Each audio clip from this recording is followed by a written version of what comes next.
All right. So can everybody, can you see my slides?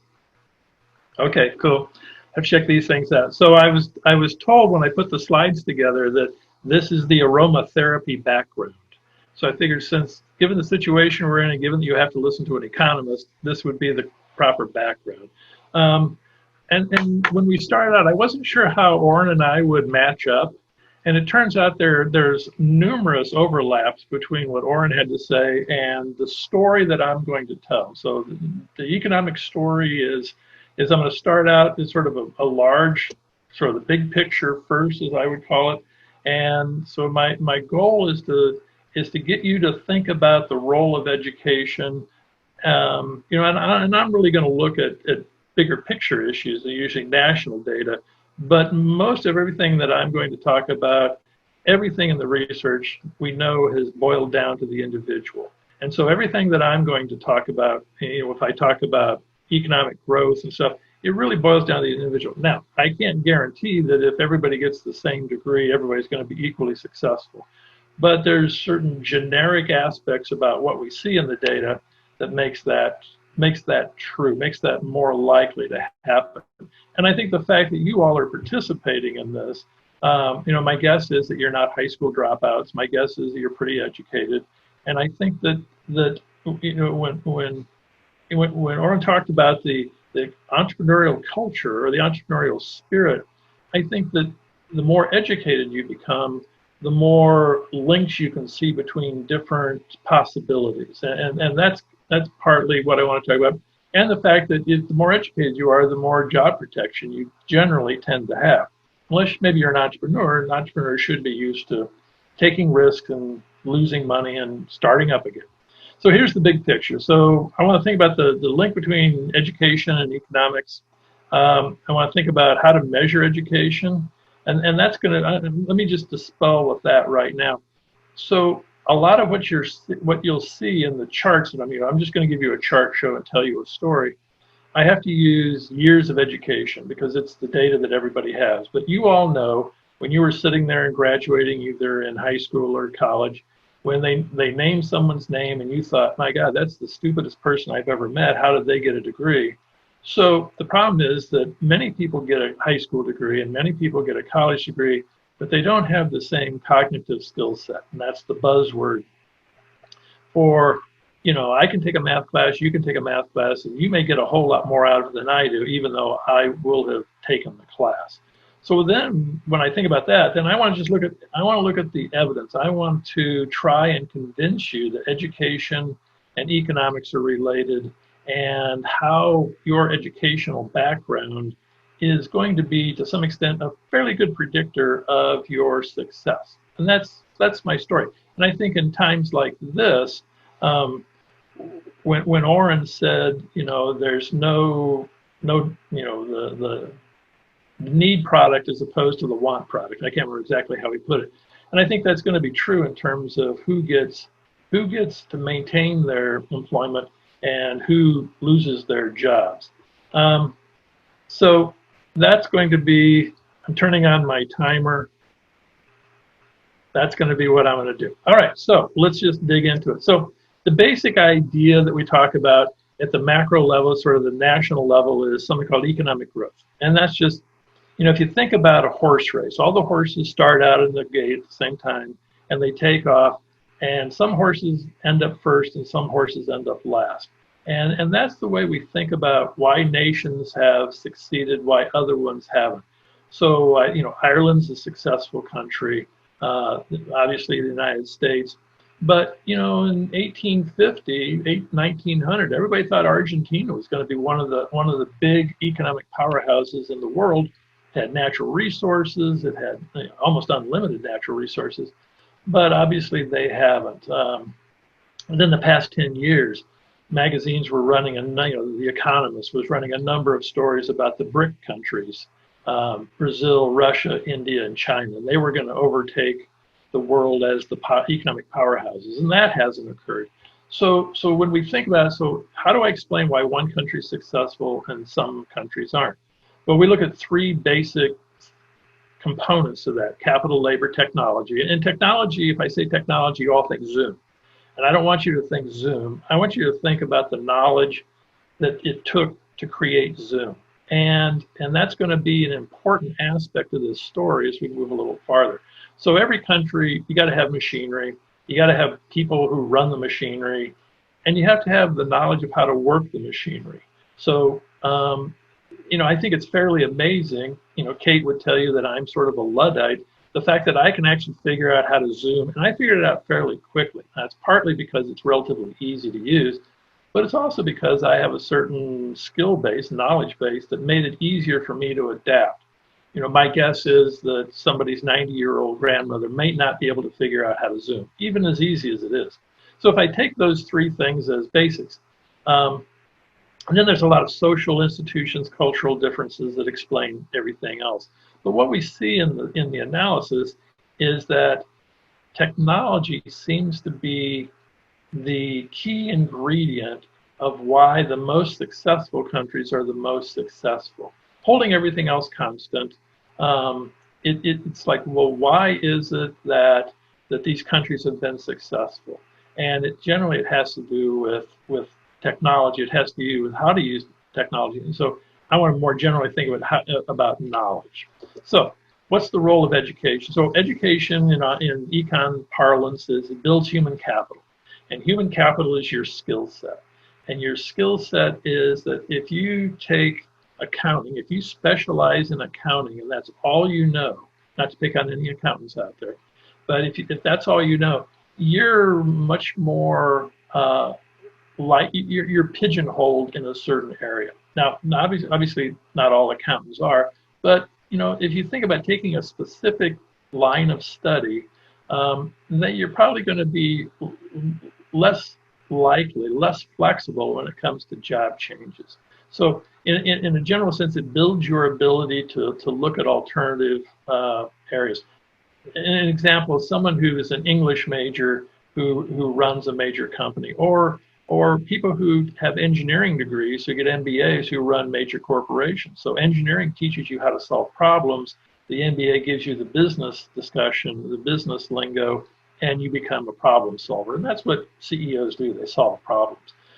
Education is also a public good in the sense that once I educate you, it's very hard for you to keep that education, that knowledge to yourself.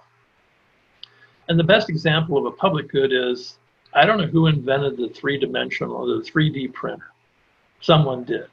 And so what do you do with a 3D printer? Well, so somebody who's smart said, oh, with a 3D printer, one of the things we can do is I can take a three-dimensional computer scan of a heart, and then I can print it out with a 3D printer so that I can hold your heart in my hand. And what they found was that it was that using the 3D printer and three-dimensional graphics for heart surgery, especially for little kids, if it had like a valve problem or a hole in the heart, they could actually print the heart out with a 3D, hold it in their hands and see it much better, so that when they actually got in there, they knew better what they were doing. Higher survival rates, much more successful. So in that sense, public goods are, you can't keep people from using them. You can't keep people from using a highway. And that's an idea of a public good. But the more of these things we have, then these public goods start getting used. So education builds a knowledge base. Education creates technology, creates Zoom, and it makes us, think about a world in which we would have to fax this discussion back and forth from 20, 30 years ago. So technology increases our productivity. So people who have the technology of using Zoom are in fact able to continue working, have these kind of meetings. And technology is really hard to keep private. And maybe that's why you got hacked. So it's really hard to keep technology private. And so we see all these things. And so that's the foundation. So if I think about that, what's the story then that I tell? Well, one is, so now it's just a chart show. I love charts. You can see everything in charts. So this is just a chart of countries. On the vertical axis is the growth rate, the growth in income per capita over time. The bottom line, the horizontal axis is conditional test score. So it's the test score of like you all probably had to take generic standardized tests. In the United States, we take SAT and things, and there's international tests.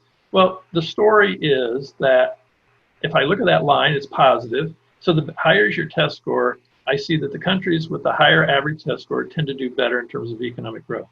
And my guess is if I took 1,000 students and I did this chart over time, the conditional test score, the kids who got the higher SAT score probably have higher income growth over time. So the story is a national level story, but at the same time, it fits for the individuals. So now we're going to run through the charts. So here is, since we were talking about entrepreneurship, here's the vertical axis is a measure of entrepreneurship across countries. And these dots are like 110 countries. And again, here's their cognitive skill level. In this case, it's actually a national measure of IQ, a little more controversial than standardized test scores. But the correlation between IQ, this measure of IQ, and the test scores is about 99%. So if I had the chart, if I figured where to get the chart, the data put together, you'd see the same story. But look at the difference: higher IQ, higher cognitive skill levels, more entrepreneurial activity, and all I care about is the general relationship. I don't care if this is actually nonlinear. I don't care if it's nonlinear or linear. What I'm interested in is the fact that if I'm at the bottom end of that scale, and that bottom end of the scale is a sub-Saharan African country, and I'm at the top end of that scale, the top end of that scale is actually Korea or Singapore. I can't remember which one. They have the highest IQ according to me. Those are two very different worlds. And it'd be the same for two individuals that were scoring in those. On average, it'd be the same. So the data tends to fit the story that I just told you. Higher levels of education, technical skills, cognitive skill levels tends to be associated with higher levels of economic growth, higher levels of income. So let's get more sort of granular about this and look about education and employment. And that's become something that's very much more recent. We see it in the data, but it's become very obvious in the data. And most of which I'm going to look at is US data because it was the easiest for me to link, but there's some international data in here also. So not only employment, but also job flexibility. And if you're thinking about entrepreneurial activities, you have to be fairly flexible to be an entrepreneur. So here is for the EU, and you pick your favorite country in there. It's kind of hard to read, but if I look at Ireland's right in the middle, and if I look between Hungary and Italy, Ireland's in the middle there. And what I see is the three stacks are tertiary would be college level, obviously. Below upper secondary would be what we would call less than high school. If you look at the three stacks, the unemployment rates are always higher for those who have less education. It's different across countries, but that relationship is consistent across all these different countries, regardless of which country. And the reason why the heights of the bars are different could very much have to do with what the culture is, what the government provision of unemployment compensation is, whatever it is. But I get the same story in each place, which is in each country, which is the less education you have, the higher is the unemployment rate over the time period that this was made. Now, if I look at U.S. data, I see this. Now, I put this in there just because it's such a great picture. So now I can say we were all whining about a 10% unemployment rate back in the Great Recession in 2007 to 9. This is the most recent data we have for the U.S. And you can see that tremendous spike upwards. Now we know it's probably going to be fairly transient. It's not the same that's caused by these earlier periods. So the blue vertical bars are recessions in the United States. So what you see is unemployment rises in a recession and it tends to fall. This is going to be a little different because those recessions and this downturn in economy aren't the same. They're not caused by the same.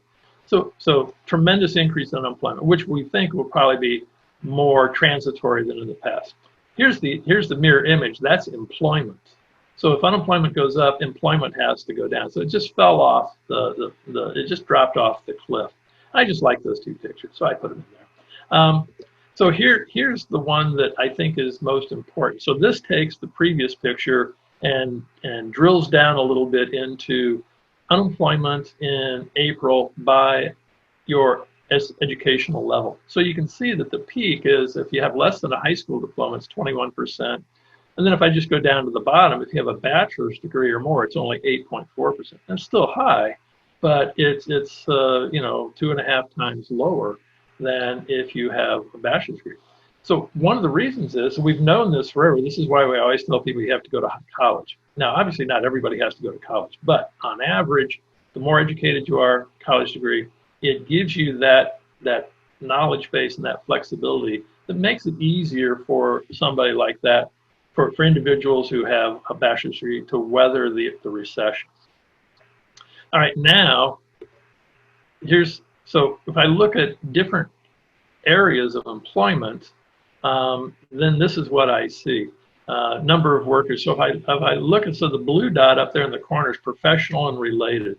And I see that there's a lot of people in professional and related. And I look at the red dot down there in the lower corner, and that's actually administrative support. So I just want to show that to give you an idea about sort of the nature of the employment situation in the United States, sort of where everybody's situated, because it sets me up to show you these slides, which is, so this was done before the pandemic hit. This is actually work that was looked at 2017-18 data. It's amazing how much it fits today.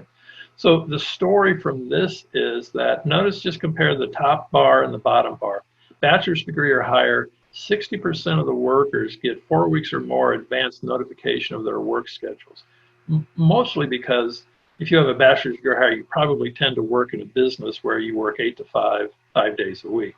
Less than a high school diploma, that's probably not true. So that the percent, it's probably about 50% of the people working in those with a high school diploma are much more likely to find out that their work schedules have changed with less than 1 week notice. You can see how big the blue part is of that bar.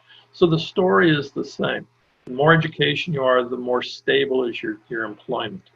And we see that here, percent of workers at home. And again, this was for 17 and 18, not during the pandemic. If you have a bachelor's degree or higher, you have a computer, you probably have a higher income, you can afford a computer, you can figure out how to Zoom, you can do these kind of meetings. Less than a high school diploma, that's probably not true. Students that we have who are, when we shut down, we had to go to online. What we saw was a number of families who had to compete for one laptop at home. So kids had to go to school, mom had to go to her college class, and it's even worse then for people who don't have high school, less than a high school diploma. Those are the people who were in that 14% unemployment. Those are the people who got hit hardest by the downturn. And education and type of employment. I found this because I think it's just an interesting picture, in the sense that general education would be general education, not a vocational education. Vocational education is you learn to be a plumber or a roofer. And what we see there is that, my time is up. What we see there is the employment rate is high for both, but notice how much longer your employment rate lasts with a general education.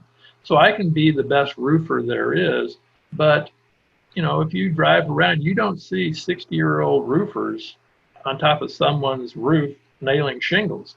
You do tend to see 60-year-old people still teaching classes, still working in offices. And I think that, the story is, here are the takeaways. Education increases your skills, it increases your productivity. It reduces the likelihood of unemployment, so you generally tend to be in more stable jobs. Education increases the likelihood of job flexibility.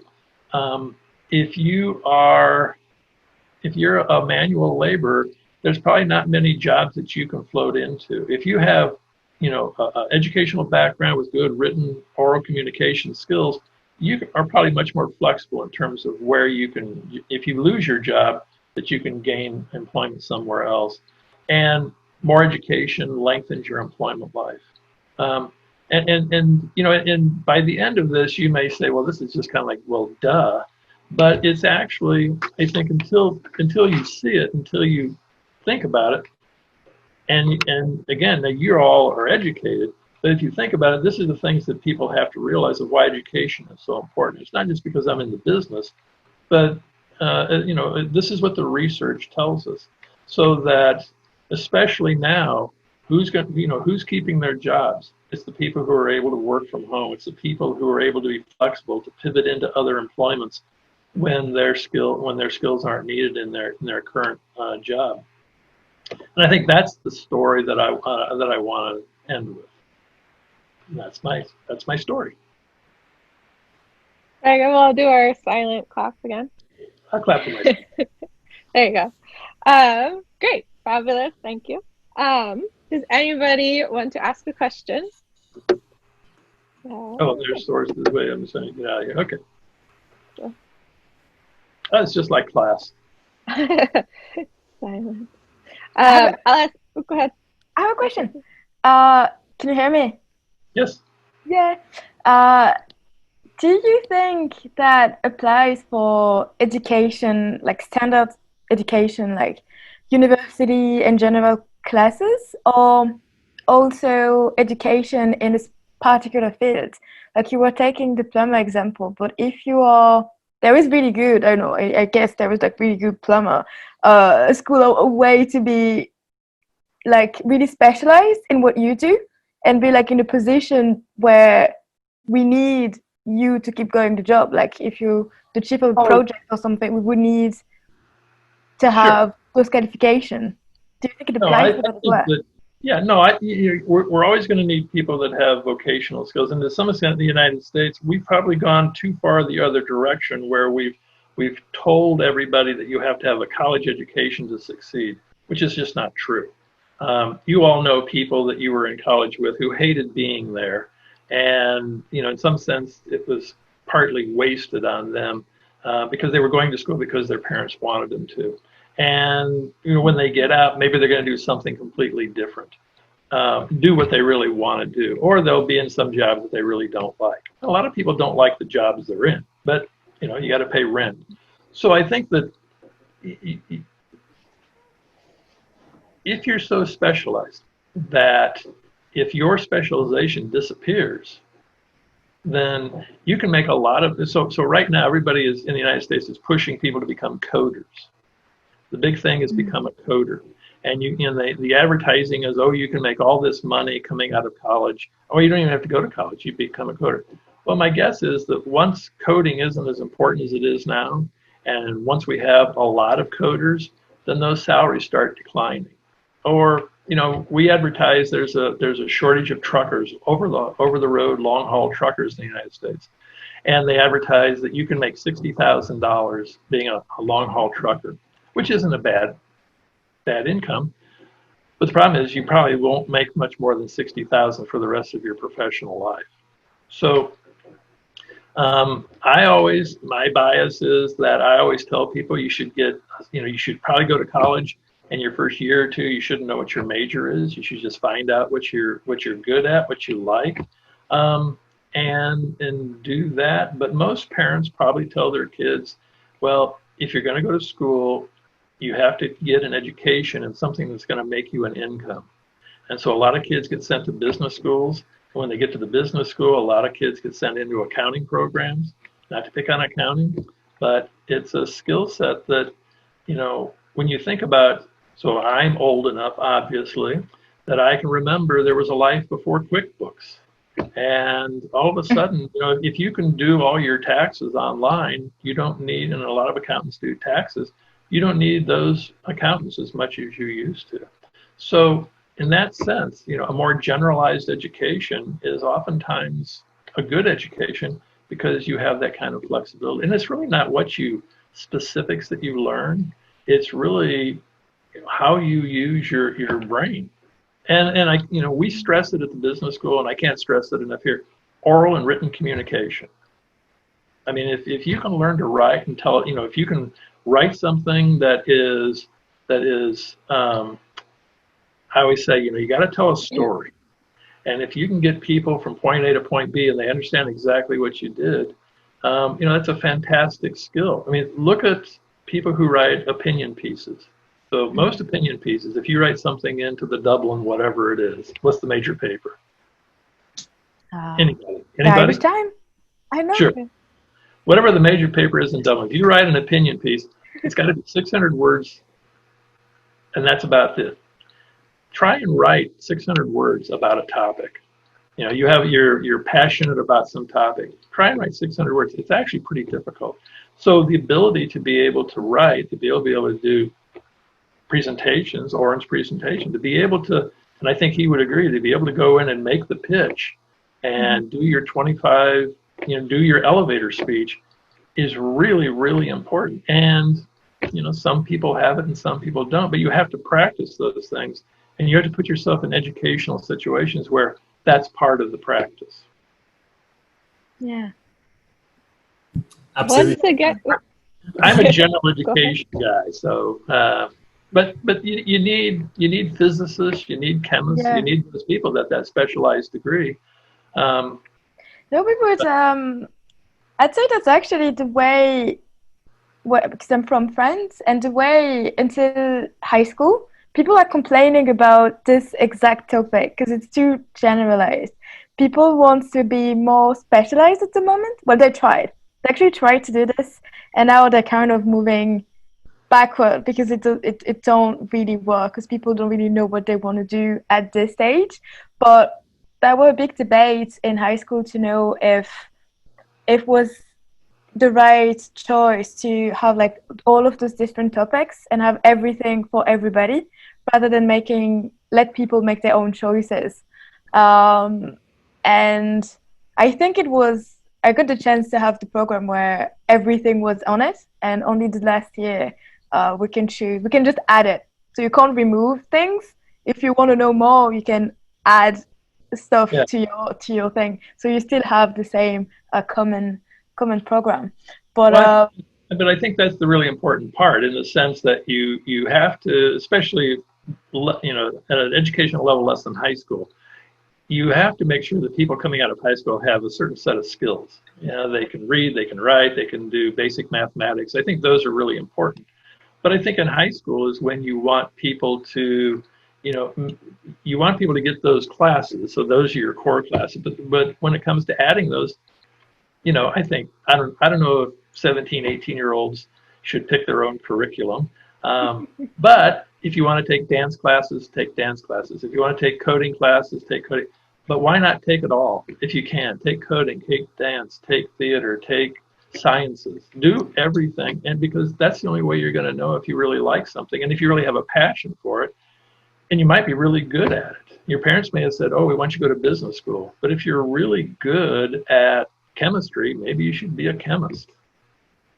Yeah. So, yeah, I agree. Yeah, we should. Oh, that's great. We should have that for the people that were in high school, because I have so many friends that wanted to go to literature. Because I was in a hippie college, like hippie high school, and everybody was like, you will get no job, and we will find you smoking pot in front of the house because there is no way you can make a career of literature. And no, it's not. So they're doing well. I have a dance degree. I'm here to prove you can have an absolutely useless college degree and still pay your rent at some point in life. It's not useless. It's never useless. Like I studied language. It's not useless. I learned a lot out of it. Yeah. But here's the way I would look at it, not just because you're my daughter. Look at where your dance degree took you. And to some extent, I think, the problem here in the States, especially in St. Louis, I have the problem that I can't get my students to think about moving away from the area. And I don't know how it is, when I said earlier that we're pretty parochial, it's like I've had a number of students who grew up in the area, and I said, well, after you graduate, where are you looking for a job? And they say, well, I want to stay close to home. And that's perfectly fine. But, there's more job opportunities if instead of St. Louis, if you think of the whole United States, there's a lot more job opportunities if you go to San Francisco or go to Atlanta or go to New York. And you know, you're young enough, you don't have to stay there forever. It's not like if you go to New York, you're going to be there the rest of your life. There's a wall around New York. And so now's the time. I look at all of you, you're all young. You look at Oren. You know, look at his age. He's he's being entrepreneurial. Look at Kate. I mean, now's the time to make mistakes. Now's the time to take chances. Get to be my age, it's a little more difficult when you do those things. And I think those kind of general experiences will put you on, in that last chart, will put you on that upper curve of having a much longer employment lifespan, you know, in terms of employability over time than much more narrow degrees or narrow experiences. Now that we're all inspired to be entrepreneurial in our young age. We can't go anywhere. We're inspired to move and we're all in quarantine. Fabulous. So put your tricolor on, put your Irish colors on and come to St. Louis, because we have the second largest, third largest parade. So something like that. I don't know. Something. We claim to be a bit of everything. So cool. Thank you both, Oren and Rik, for sharing everything with us today, or all of your insights with us today. When you were talking about being able to speak and write well, and you talked about having only 600 words, at the end of Sunday, the participants will have 4 minutes in which to pitch their product, their business plan, their problems, their markets, everything. So 600 words, you have 4 minutes to talk, huh? Good luck. Yeah. And I have a bell and I will cut you off. Do not try me. So yeah, that's my one moment of like control in this entire event. So scary. You're so terrifying. So important. Everything's coming, full circle to what you have to do over the weekend. So, little bit of business thing, as I've said it every time. If you haven't joined, I think everybody who's here is on the Slack channel. If you haven't joined the Slack channel, join the general one, and I will put you into your team. Tomorrow, I'll start to send out problem statements. And you're within your team. You guys will pick your problem statement, which problem statements you're feeling most drawn to, and then I will try to give everybody one that they're at least somewhat interested in. Also making sure that we don't end up with 10 teams doing the exact same problem statement, just for my own ability to get through the weekend. So that's all the business stuff. Everybody's welcome to hang out if you like. I'll keep the meeting open. But otherwise, thank you for coming in again, and we'll see everybody tomorrow for our next speaker event. So thanks everybody again, and that's it. Thank you, everybody. Cheers. Cool. Thank you. Thank you. That was amazing. Thank you, guys. Thank you. Thanks for coming. Thanks. I don't see people's faces. I know. I may just stay on so Kate and I can talk. You can hang out, yeah. I'll stop recording it now, too. Did you? I will now, yeah.